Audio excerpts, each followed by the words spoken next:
शिव शिव शिव शिव शिव शिव शिव शिव शिव शिव शिव शिव नमः शिवाय। अर्जुन और शिवदूत का वार्तालाप।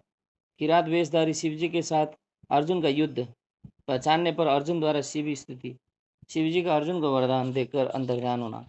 अर्जुन का आश्रम पर लौटकर भाइयों से मिलना। श्री कृष्ण का अर्जुन से मिलने के लिए वहां पधारना। नंदीश्वर जी कहते हैं, महाज्ञानी सनत कुमार जी, अब परमात्मा शिव की उस लीला को श्रवण करो जो भक्तवत्सलता से युक्त तथा उनकी दृढ़ता से भरी हुई है। तदनंतर शिवजी ने उस बाण को लेने के लिए तुरंत ही अपने अनुचर को भेजा। उधर अर्जुन भी उसी निमित्त वहां आए थे। इस प्रकार एक ही समय में रुद्रानुचर तथा अर्जुन दोनों बाण उठाने के लिए वहां पहुंचे। तब अर्जुन ने उसे डरा धमका कर अपना बाण उठा लिया। यह देखकर उस अनुचर ने कहा, ऋषि सत्तम, आप क्यों इस बाण को ले रहे हैं? ये हमारा सहायक है, इसे छोड़ दीजिए। भीलराज के उस अनुचर द्वारा यूं कह जाने पर मुनिश्रेष्ठ अर्जुन ने शंकर जी का स्मरण किया और इस प्रकार कहा। अर्जुन बोले, वनेचर, तू बड़ा मूर्ख है, तू बिना समझे बुझे क्या बक रहा है? इस बाण को तो मैंने अभी अभी छोड़ा है, फिर यह तेरा कैसे? इसकी धारियों तथा पिच्छों पर मेरा ही नाम अंकित है, फिर यह तेरा कैसे हो गया? ठीक है, तेरा कुटिल स्वभाव छूटना कठिन है। नंदीश्वर जी कहते हैं, मुने, अर्जुन का यह कथन सुनकर भिल्ल रूपी गणेश्वर को हंसी आ गई। तब वह ऋषि रूप में वर्तमान अर्जुन को यूं उत्तर देते हुए बोला, रे तापस, सुन, जान पड़ता है तू तपस्या नहीं कर रहा है, केवल तेरा वेश ही तपस्वी का है, क्योंकि सच्चा तपस्वी छल कपट नहीं करता। भला जो मनुष्य तपस्या में निरत होगा वो कैसे मिथ्या भाषण करेगा एवं कैसे छल करेगा? अरे तू मुझे अकेला मत समझ, तुझे ज्ञात होना चाहिए कि मैं एक सेना का अधिपति हूँ। हमारे स्वामी बहुत से वनचारी भीलों के साथ वहां बैठे हैं। वे विग्रह तथा अनुग्रह करने में सर्वथा समर्थ हैं। यह बाण जिसे तूने अभी उठा लिया है उन्हीं का है। यह बाण कभी तेरे पास टिक नहीं सकेगा। तापस, तू क्यों अपनी तपस्या का फल नष्ट करना चाहता है? मैंने तो ऐसा सुन रखा है कि चोरी करने से, छलपूर्वक किसी को कष्ट पहुंचाने से, विस्मय करने से तथा सत्य का त्याग करने से प्राणी का तप क्षीण हो जाता है। यह बिल्कुल सत्य है। ऐसी दिशा में तुझे अब तप का फल कैसे प्राप्त होगा? उस बाण को ले लेने से तू तप से च्युत तथा कृतज्ञ हो जाएगा, क्योंकि निश्चय ही वह मेरे स्वामी का बाण है और तेरी रक्षा के लिए ही उन्होंने इसे छोड़ा था। इस बाण से तो उन्होंने शत्रु को मार ही डाला और फिर बाणों को भी सुरक्षित रखा। तू तो महान कृतज्ञ तथा तपस्या में अमंगल करने वाला है। जब तू सत्य नहीं बोल रहा है तब फिर इस तप से सिद्धि की अभिलाषा कैसे करता है? अथवा यदि तुझे बाण से ही प्रयोजन है तो मेरे स्वामी से मांग ले, वह स्वयं इस प्रकार के बहुत से बाण तुझे दे सकते हैं। मेरे स्वामी आज यहाँ वर्तमान है, तू उनसे क्यों नहीं याचना करता? तू जो उपकार का परित्याग करके अपकार करना चाहता है तथा अभी अभी कर रहा है, ये तेरे लिए उचित नहीं है। तू चपलता छोड़ दे। इस पर कुपित होकर अर्जुन ने उसे कई बातें कही। दोनों में बड़ा विवाद हुआ। अंत में अर्जुन ने कहा, वंचारी भील, तू मेरी सार बात सुन ले। जिस समय तेरा स्वामी आएगा उस समय मैं उसे उसका फल चखाऊंगा। तेरे साथ युद्ध करना तो मुझे शोभा नहीं देता, अतः मैं तेरे स्वामी के साथ ही लोहा लूंगा, क्योंकि सिंह और गिदड़ का युद्ध उपहास्यास्पद ही माना जाता है। भील, तूने मेरी बात तो सुन ही ली, अब तू मेरे महान बल को भी देखेगा। जा, अपने स्वामी के पास लौट जा, अथवा जैसी तेरी इच्छा हो वैसा कर। नंदीश्वर जी कहते हैं, मुने, अर्जुन के यूं कहने पर वह भील जहाँ शिव अवतार सेनापति किरात विराजमान थे वहां गया और उन भीलराज से अर्जुन का सारा वचन विस्तार पूर्वक कह सुनाया। उसकी बात सुनकर उन किरातेश्वर को महान हर्ष हुआ। तब भील रूपधारी भगवान शंकर अपनी सेना के साथ वहां गए। उधर पांडुपुत्र अर्जुन ने भी जब किरात की उस सेना को देखा तब वे भी धनुष बाण ले सामने आकर डट गए। तदनंतर किरात ने पुनः उस दूत को भेजा और उसके द्वारा भरतवंशी महात्मा अर्जुन से यूं कहलवाया। किरात ने कहा, तपस्विन, तनिक इस सेना की ओर तो दृष्टिपात करो। अरे अब तुम बाण छोड़कर जल्दी भाग जाओ। क्यों तुम इस समय एक सामान्य काम के लिए प्राण गंवाना चाहते हो? तुम्हारे भाई दुख से पीड़ित हैं, स्त्री तो उनसे भी बढ़कर दुखी है। मेरा तो ऐसा विचार है कि ऐसा करने से पृथ्वी भी तुम्हारे हाथ से चली जाएगी। नंदीश्वर जी कहते हैं, मुने, जब अर्जुन की सब तरह से रक्षा करने के लिए किरात रूपधारी परमेश्वर शंभु ने उनकी भक्ति की दृढ़ता की परीक्षा के निमित्त ऐसी बात कही, तब वह शिवदूत उसी समय अर्जुन के पास पहुंचा और उसने वह सारा वृतांत उनसे विस्तार पूर्वक कह सुनाया। उसकी बात सुनकर अर्जुन ने उस समागत दूत से पुनः कहा, दूत, तुम जाकर अपने सेनापति से कहो कि तुम्हारे कथनानुसार करने से सारी बातें विपरीत हो जाएंगी। यदि मैं तुम्हें अपना बाण दे देता हूं तो निस्संदेह मैं अपने कुल को दूषित करने वाला सिद्ध होऊंगा। इसलिए भले ही मेरे भाई दुखार्त हो जाएं तथा मेरी सारी विद्याएं निष्फल हो जाएं, परंतु तुम आओ तो सही। मैंने ऐसा कभी नहीं सुना है कि कहीं सिंह गीदड़ से डर डर गया हो। इसी प्रकार राजा क्षत्रिय कभी भी वनेचर से भयभीत नहीं हो सकता। नंदीश्वर जी कहते हैं, मुने, अर्जुन के यूं कहने पर वह दूत पुनः अपने स्वामी के पास लौट गया और उसने अर्जुन की कही हुई सारी बातें उनके सामने विशेष रूप से निवेदन कर दी। उन्हें सुनकर किरात वेशधारी सेना नायक महादेव जी अपनी सेना के साथ अर्जुन के सम्मुख आए। उन्हें आया हुआ देखकर अर्जुन ने शिवजी का ध्यान किया, फिर निकट जाकर उनके साथ अत्यंत भीषण संग्राम छेड़ दिया।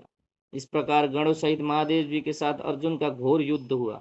अंत में अर्जुन ने शिवजी के चरण कमल का ध्यान किया। उनका ध्यान करने से अर्जुन का बल बढ़ गया। तब वे शंकर जी के दोनों पैर पकड़कर उन्हें घुमाने लगे। उस समय भक्तवत्सल महादेव जी हंस रहे थे। मुने, भक्त पराधीन होने के कारण वे अर्जुन को अपनी दासता प्रदान करना चाहते थे, इसलिए उन्होंने ऐसी लीला रची थी, अन्यथा ऐसा होना सर्वथा असंभव था। तत्पश्चात शंकर जी ने भक्त परावस्था के कारण मुस्कुराकर वहीं अपना सौम्य एवं अद्भुत रूप सहसा प्रकट कर दिया। पुरुषोत्तम शिवजी का जो स्वरूप वेदों, शास्त्रों तथा पुराणों में वर्णित है तथा व्यास जी ने अर्जुन को ध्यान करने के लिए जिस सर्व सिद्धिदाता रूप का उपदेश दिया था, शिवजी ने वही रूप दिखाया। तब ध्यान द्वारा प्राप्त होने वाले शिवजी के उस सुंदर रूप को देखकर अर्जुन को महान विस्मय हुआ। फिर वे लज्जित होकर स्वयं पश्चाताप करने लगे। अहो, जिनको मैंने प्रमुख रूप से वर्ण किया है वे त्रिलोकी के अधीश्वर कल्याणकर्ता साक्षात स्वयं शिव तो यही है। हाय, इस समय मैंने क्या कर दिया, क्या गड़ाला। अहो, भगवान शिव की माया बड़ी बलवती है। वह बड़े बड़े मायावियों को भी मोह में डाल देती है। फिर मेरी तो बिसाती क्या है। उन्हीं प्रभु ने अपने रूप को छिपाकर यह कौन सी लीला रची है। मैं तो उनके द्वारा छला गया। इस प्रकार अपनी बुद्धि से भलीभांति विचार करके अर्जुन ने प्रेम पूर्वक हाथ जोड़े एवं मस्तक झुकाकर भगवान शिव को प्रणाम किया। फिर खिन्न मन से यूं कहा। अर्जुन बोले, देवादिदेव महादेव, आप तो बड़े कृपालु तथा भक्तों के कल्याण करता है। सर्वेश, आपको मेरा अपराध क्षमा कर देना चाहिए। इस समय आपने अपने रूप को छिपाकर यह कौन सा खेल किया है। आपने तो मुझे छल लिया। प्रभु, आप स्वामी के साथ युद्ध करने वाले मुझको धिक्कार है। नंदीश्वर जी कहते हैं, मुने, इस प्रकार पांडुपुत्र अर्जुन को महान पश्चाताप हुआ। तत्पश्चात वे शीघ्र ही प्रभु शंकर जी के चरणों में लौट गए। यह देखकर भक्त वत्सल महेश्वर का चित्त प्रसन्न हो गया। तब वे अर्जुन को अनेकों प्रकार से आश्वासन देकर यूं बोले। शंकर जी ने कहा, पार्थ, तुम तो मेरे परम भक्त हो, अतः खेद न करो। यह तो मैंने आज तुम्हारी परीक्षा लेने के लिए ऐसी लीला रची थी, इसलिए तुम शोक त्याग दो। नंदीश्वर जी कहते हैं, मुने, यूं कहकर भगवान शिव ने अपने दोनों हाथों से पकड़कर अर्जुन को उठा लिया और अपने तथा गणों के समक्ष उनकी लाज का निवारण किया। फिर भक्तवत्सल भगवान शंकर वीरों में मान्य पांडुपुत्र अर्जुन को सब तरह से हर्ष प्रदान करते हुए प्रेम पूर्वक बोले। शिवजी ने कहा, पांडवों में श्रेष्ठ अर्जुन, मैं तुम पर परम प्रसन्न हूँ, अतः अब तुम वर मांगो। इस समय तुमने जो मुझ पर प्रहार एवं आघात किया है उसे मैंने अपनी पूजा मान लिया है। साथ ही यह सब तो मैंने अपनी इच्छा से किया है, इसमें तुम्हारा अपराध ही क्या है। अतः तुम्हारी जो लालसा है वह वर मांग लो, क्योंकि मेरे पास कोई भी ऐसी वस्तु नहीं है जो तुम्हारे लिए अधेय हो। यह जो कुछ हुआ है वह शत्रुओं में तुम्हारे यश और राज्य की स्थापना के लिए अच्छा ही हुआ है। तुम्हें इसका दुख नहीं मानना चाहिए। अब तुम अपनी सारी घबराहट छोड़ दो। नंदीश्वर जी कहते हैं, मुने, भगवान शंकर के यूं कहने पर अर्जुन भक्तिपूर्वक सावधानी से खड़े होकर शंकर जी से बोले। अर्जुन ने कहा, शंभो, आप तो बड़े उत्तम स्वामी हैं, आपको भक्त बहुत प्रिय है। देव, भला मैं आपकी करुणा का क्या वर्णन कर सकता हूँ। सदाशिव, आप तो बड़े कृपालु हैं। यूं कहकर अर्जुन ने महाप्रभु शंकर की सद्भक्ति युक्त एवं वेद सम्मत स्तुति आरंभ की। अर्जुन बोले, आप देवादिदेव को नमस्कार है, कैलाशवासी आपको प्रणाम है, सदाशिव आपको अभिवादन है, पंचमुख परमेश्वर आपको मैं सिर झुकाता हूँ, आप जटाधारी तथा 3 नेत्रों से विभूषित हैं, आपको बारंबार नमस्कार है। आप प्रसन्न रूप वाले तथा सहस्त्रों मुखों से युक्त हैं, आपको प्रणाम है। नीलकंठ, आपको मेरा नमस्कार प्राप्त हो। मैं सदोजात को अभिवादन करता हूँ। वामांक में गिरिजा को धारण करने वाले वृषभध्वज, आपको प्रणाम है। 10 भुजाधारी आप परमात्मा को पुनः पुनः अभिवादन है। आपके हाथों में डमरू और कपाल शोभा पाते हैं तथा आप मुंडों की माला धारण करते हैं। आपको नमस्कार है। आपका श्रीविग्रह शुद्ध स्फटिक तथा निर्मल कर्पूर के समान गौर वर्ण का है। हाथों में पिनाक सुशोभित है तथा आप उत्तम त्रिशूल धारण किए हुए हैं। आपको प्रणाम है। गंगाधर, आप व्याघ्र चर्म का उत्तरीय तथा गज चर्म का वस्त्र लपेटने वाले हैं। आपके अंगों में नाग लिपटे रहते हैं। आपको बारंबार अभिवादन है। सुंदर लाल लाल चरणों वाले आपको नमस्कार है। नंदी आदि गणों द्वारा सेवित आप गणनायक को प्रणाम है। जो गणेश स्वरूप है, कार्तिकेय जिनके अनुगामी हैं, जो भक्तों को भक्ति और मुक्ति प्रदान करने वाले हैं, उन आपको पुनः पुनः नमस्कार है। आप निर्गुण सगुण रूप रहित रूपवान कलायुक्त तथा निष्कल हैं। आपको मैं बारंबार सिर झुकाता हूँ। जिन्होंने मुझ पर अनुग्रह करने के लिए किरात वेश धारण किया है, जो वीरों के साथ युद्ध करने के प्रेमी तथा नाना प्रकार की लीलाएं करने वाले हैं, उन महेश्वर को प्रणाम है। जगत में जो कुछ भी रूप दृष्टिगोचर हो रहा है, वह सब आपका ही तेज कहा जाता है। आप चिद्रूप हैं और अनुभव भेद से त्रिलोकी में रमण कर रहे हैं। जैसे धूलि कणों की आकाश में उदय हुई तारकाओं की तथा बरसते हुए जल की बूंदों की गणना नहीं की जा सकती, उसी प्रकार आपके गुणों की भी संख्या नहीं है। नाथ, आपके गुणों की गणना करने में तो वेद भी समर्थ नहीं है। मैं तो एक मंद बुद्धि व्यक्ति हूँ, फिर मैं उनका वर्णन कैसे कर सकता हूँ। महेशान, आप जो कोई भी हो, आपको मेरा नमस्कार है। महेश्वर, आप मेरे स्वामी हैं और मैं आपका दास हूँ, अतः आपको मुझ पर कृपा करनी चाहिए। आपको मुझ पर कृपा करनी ही चाहिए। नंदीश्वर जी कहते हैं, मुने, अर्जुन द्वारा किए गए इस स्तवन को सुनकर भगवान शंकर का मन परम प्रसन्न हो गया। तब वे हंसते हुए पुनः अर्जुन से बोले। शंकर जी ने कहा, वत्स, अब अधिक कहने से क्या लाभ। तुम मेरी बात सुनो और अपना अभिष्ट वर मांग लो।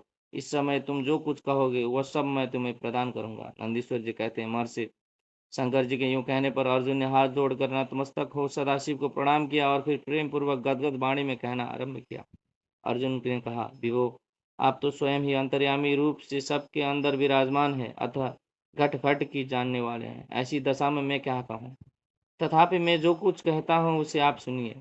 भगवान, मुझ पर शत्रुओं द्वारा जो संकट प्राप्त हुआ था, वह तो आपके दर्शन से ही विनष्ट हो गया। अब जिस प्रकार मुझे इस लोक की परिसिद्धि प्राप्त हो सके, वैसी कृपा कीजिए। नंदीश्वर जी कहते हैं, मुने, इतना कहकर अर्जुन ने भक्तवत्सल भगवान शंकर को नमस्कार किया और फिर वे हाथ जोड़कर मस्तक झुकाए हुए उनके निकट खड़े हो गए। जब स्वामी शिव जी को यह ज्ञात हो गया कि यह पांडुपुत्र अर्जुन मेरा अनन्य भक्त है, तब वे भी परम प्रसन्न हुए।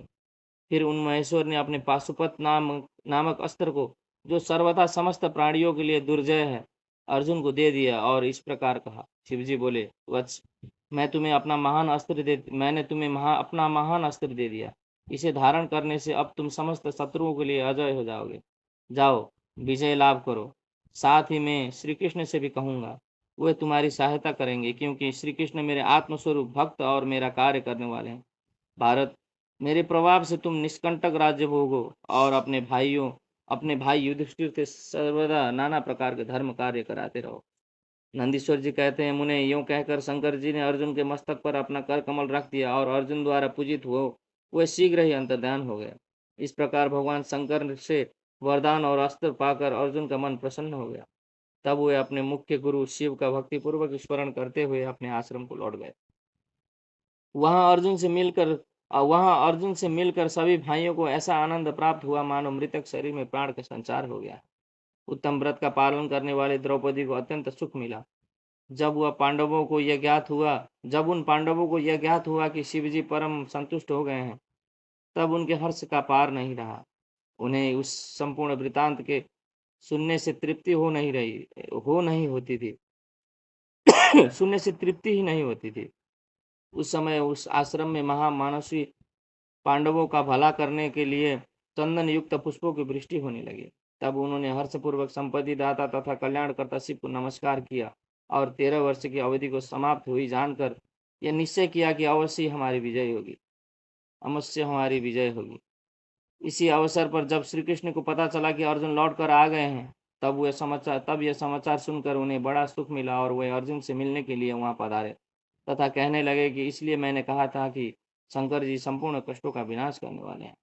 मैं नित्य उनकी सेवा करता हूँ, अतः आप लोग भी उनकी सेवा करें। उन्हें इस प्रकार मैंने शंकर जी के किरात नामक अवतार का वर्णन किया। जो इसे सुनता अथवा दूसरे को सुनाता है उसकी सारी कामनाएं पूर्ण हो जाती हैं। अध्याय 40 से 41 समाप्त। शिव शिव शिव शिव शिव शिव शिव शिव शिव शिव शिव शिव नमः शिवाय।